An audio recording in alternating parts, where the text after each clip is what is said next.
ये जो तमाम तरह की जो भ्रष्टाचार वक्त की जमीन थी कब्जा किए हुआ है, और कब्जा कर कर इनका जो है बंदरबांट किया। वो कहते हैं ना कि मेरा लूट लिया, मेरा ले लेगा। इन लोगों ने ही केस करवा, का संसाधन था, गरीब की जमीन थी, इन लोगों ने लूटा। अशराफ, अजलाफ, अर्जाकिस्तान लूट लिया जाएगा, मदरसे लूट लिए जाएंगे और मस्जिद लूट लिए। बाप के बाप की जमीन थी जब दान नहीं दिए थे तब।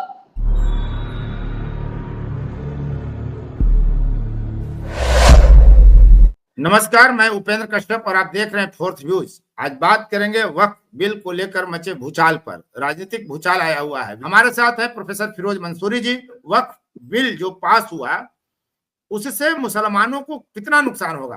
किन मुसलमानों का घर छीना जाएगा? किन मुसलमानों की जमीनें छीन ली जाएंगी? कौन से मस्जिद, मदरसे, कब्रगाह छीन लिए जाएंगे? क्या मुसलमानों में भी सवर्ण, अवर्ण, दलित, पिछड़ा, हरिजन है तो उसमें प्रभावित कौन होगा इस वक्त बिल से?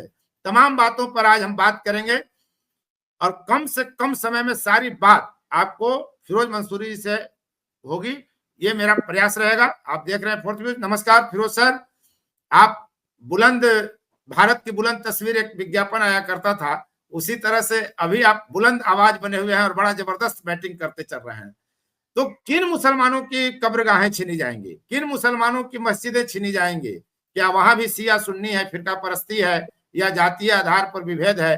तो किन मुसलमानों को नुकसान होगा? उसके बाद हम इसके राजनीतिक लाभ हानि पर आते हैं। फिरोज भाई। उपेंद्र जी, बहुत बहुत शुक्रिया। फोर्थ न्यूज के तमाम दर्शकों को मेरा सदा आदाब, सलाम, प्रणाम। बहुत अच्छा सवाल आपने किया है। और आज जिस दौर से हमारा देश गुजर रहा है और खासतौर पे वक्फ अमेंडमेंट बिल के बाद जिस तरह से एक नैरेटिव रचा जा रहा है और जिस तरह से भ्रांति फैलाई जा रही है, अफवाहों का बाजार जिस तरह से गर्म है, ये बड़ा दुर्भाग्यपूर्ण स्थिति है कि एक ऐसा बिल जो भारत के बहुसंख्यक मुस्लिमों की, खासतौर पे पसमानदा मुस्लिमों की मुस्तकबिल को तय करने जा रहा है, जहां से एक नई आजादी है, नई सुबह की किरण जो है वो इस बिल के माध्यम से दिखा है। और ऐसे में लगातार मैं देख रहा हूं कि भ्रांति, अफवाहें का बाजार जो है गर्म कर। ये कौन लोग हैं अफवाह का बाजार गर्म? ये उपेंद्र जी वही लोग हैं जिसने वक्फ की जमीन को पिछले 200 साल से कब्जा कर रखा है। और खास करके 1947 के बाद जो दान की जमीन थी, जो गरीबों की जमीन थी, जो पसमानदा की जमीन थी, जो वंचित शोषितों की जमीन थी, जो नादार, यतीम, मिस्कीन, फकीर, उनकी जमीन थी, बेवा की जमीन थी, उनकी जमीन को इन लोगों ने कब्जा कर लिया, हड़प लिया और अपने मशरफ में काम किया। मतलब ये जो अल्लाह का दान था, ये जो वक्फ की जमीन थी, ये तो जमीन तो दान का है और दान की जमीन गरीबों का होना चाहिए था, जो दान के कॉन्सेप्ट में था। लेकिन इन लोगों ने, वाकिफ ने बहुत ईमानदारी से अल्लाह के वास्ते गरीबों को दान दिया था। और गरीब का मतलब क्या था? कौन सा गरीब? वही गरीब जो पसमानदा मुसलमान है, वही गरीब जो वंचित मुसलमान है, शोषित मुसलमान है, दबा कुचला है, फकीर है, नादार है, उनके लिए था। लेकिन इन लोगों ने क्या किया? वाकिफ के विल को, जो वाकिफ ने जो वसीयत की थी, उस वसीयत के साथ छेड़छाड़ कर दिया। वाकिफ ने अल्लाह के नाम पर दान दिया और इन लोगों ने वाकिफ के वसीयत को, वाकिफ के जो कमिटमेंट था, उनके साथ छेड़छाड़ कर दिया और फिर से उस जमीन पर कब्जा कर लिया। और उसको अब आप देखिएगा, जमीन किसकी? गरीब की। और शायद ये काम क्या कर रहे थे? उस पे ये मॉल बना रहे थे, उस पे जो है बड़े बड़े बिल्डिंग खड़ा कर रहे थे, उनका ये बिजनेस और व्यापार कर रहे थे। अच्छा, लाया किसके लिए गया था? लाया गया था कि एक अच्छा मदरसा बने, एक अच्छी मस्जिद बने, एक अच्छा मकतब बने, एक अच्छा कब्रिस्तान बने, एक अच्छा ईदगाह बने और सब कुछ अवाम को दिया जाए, अवाम के हक में हो। लेकिन इन लोगों ने क्या किया? उन तमाम मस्जिद की जमीन पर, कब्रिस्तान की जमीन पर और ईदगाह की जमीन पर बड़े बड़े मॉल खड़ा करवा दिए। उन तमाम जमीन पर सरकार से मिली भगत करके, पिछली सरकार से मिली भगत कर औने पौने दाम पे, कौड़ी के भाव में बेच दिए। सरकार के विभाग खुलवा दिए, ये जानते हुए भी कि वक्फ की जमीन ट्रांसफर नहीं होता है, वक्फ की जमीन बेचा नहीं जाता है, वक्फ की जमीन किसी भी तरह से उसके पोजेशन में कोई चेंजेस नहीं होते। तो ये जो तमाम तरह की जो भ्रष्टाचार वक्फ की जमीन थी, वक्फ को लेकर था, उसको एनडीए की सरकार ने बहुत ही गहराई से समझा, पता लगाया कि बीमारी है क्या, बीमारी का पता लगाया, और बीमारी का पता लगाने के बाद पता चला कि जब मुस्लिमों को इससे लाभ है फिरोज भाई, तो फिर इतना विरोध क्यों? नहीं, तो यही मैं आ रहा हूं, जब ये बीमारी का पता लग जी मैं आ रहा हूं, बीमारी का जब पता लगाया तो पता चला कि एक बहुत बड़ा भ्रष्टाचार का सिंडिकेट यहां चल रहा है।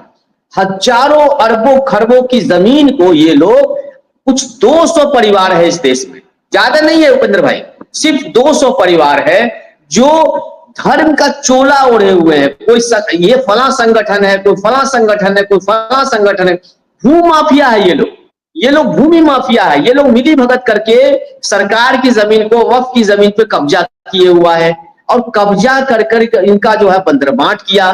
तब लगा कि नहीं, बात होनी चाहिए। आपको हैरत लगेगा, जितना भी वक्फ की जमीन है, इन लोगों ने जानबूझ करके उस पर केस करवाया इनको, ताकि केस रहेगा, लिटिगेशन रहेगा, अदालत में जाएंगे। वक्फ बोर्ड क्या किया, जो पिछला वक्फ बोर्ड सब था, ये सब वक्फ बोर्ड का काम था जाके वो अदालत में जाके हाजिरी देना, केस जाना, केस हार जाना, और औने पौने कौड़ी के तक, चूंकि वक्फ की जमीन तो बांट नहीं सकते हैं ना, ट्रांसफर नहीं कर सकते, बेच नहीं सकते हैं, तो इन लोगों ने क्या किया, बड़ी चालाकी से 400 बीघा जमीन, 200 बीघा जमीन, 150 बीघा जमीन, 28 बीघा जमीन, 3 एकड़ 5 एकड़ को केस करवाया। या वही लोग केस करवाया, मतलब जो कहते हैं ना कि मेरा लूट लिया, मेरा ले लेगा, इन लोगों ने ही केस करवाया। और एक जमीन पर 5 बार केस करवाया। सिविल कोर्ट में 20 साल तक लड़े, उसके बाद हाई कोर्ट चले गए, हाई कोर्ट में 30 साल लड़े, उसके बाद सुप्रीम कोर्ट चले गए, और उसको और इस बीच में पूरा कब्जा अपने पास रखा, औने पौने दाम पर उसके विभाग खुलवाया। कोई मतलब जैसे मन हुआ वैसे देश के अकूत संसाधन को, ये जानते हुए भी कि सेना और रेलवे के बाद सबसे बड़े संसाधन था हमारा वक्फ का, और ये गरीब का संसाधन था, गरीब की जमीन थी, इन लोगों ने लूटा। सरकार ने ईमानदारी से इस पे एक्शन लिया है और वक्फ बिल के माध्यम से इस समस्या को दूर किया। अब बताइए क्या कहना है? अब इसका राजनीतिक लाभ हानि क्या होगा? देखिए, राजनीतिक लाभ हानि के सरकार में दलित में बटा हुआ है हिंदुओं की तरह, जैसे हिंदू जमातें बटी हुई हैं।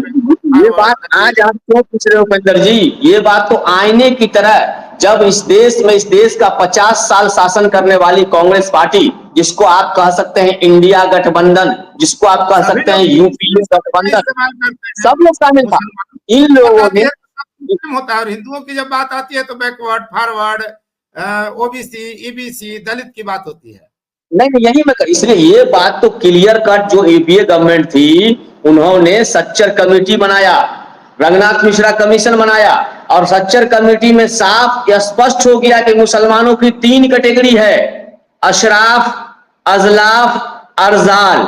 अशराफ सवर्ण मुसलमान, जिसको अपर कास्ट कहते हैं, अजलाफ ओबीसी मुसलमान, और अरजाल दलित मुसलमान, जो आज के दिन में अति पिछड़ा मुसलमान बिहार में है। तो 3 कैटेगरी उठाए, तो भाई 3 कैटेगरी तो वही लोग किए हैं, 3 कैटेगरी वही लोग किए हैं जो आज सबसे ज्यादा चिल्ला रहे हैं।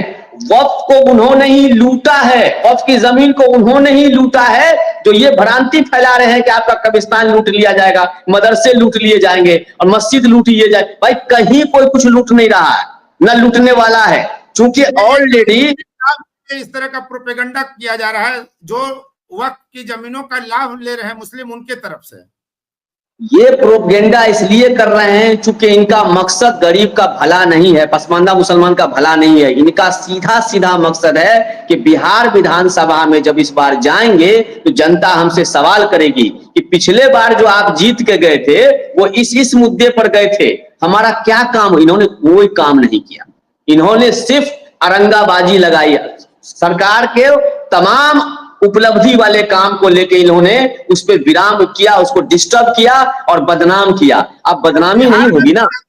जो मुस्लिम नेता हैं वो विरोध कर रहे हैं जदयू के स्टैंड। अरे देखिए, आप विरोध जो कर रहे हैं ना, उनकी दुकान बंद होने वाली है ना। वो जो अवैध तरीके से, कि सिर्फ सवर्ण मुस्लिम नेता ही विरोध कर रहे हैं, इसलिए तो 200 परिवार वही है, नहीं नहीं नहीं, 200 परिवार वही लोग हैं। चूंकि देखिए जमीन, देखिए हुआ क्या था, वाकिफ ने जो जमीन दिया था ना वो तो अवाम को दिया था।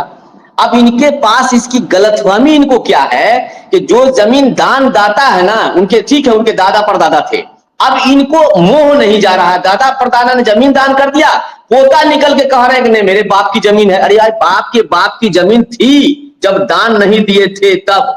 अब वो जमीन अवाम की है, पसमानदा मुसलमान की है, गरीब की है, नट की है, पमरिया की है, भाट की है, बक्खो की है, रंगरेज की है, चुड़ियारा की है, दर्जी की है, वो जमीन धुनिया की है, कुजरा की है, जोला की है, वो जमीन नालबंद की है, वो जमीन मीर शिकार की है। ये सब गरीब लोग हैं उपेंद्र जी, ये लोग उनको दिया गया था। बहुत बहुत धन्यवाद। लेंगे एक नए मुद्दे के साथ, आप देखते रहिए फोर्थ व्यूज। थैंक यू, शुक्रिया। फोर्थ व्यूज, चौथा विचार बाकी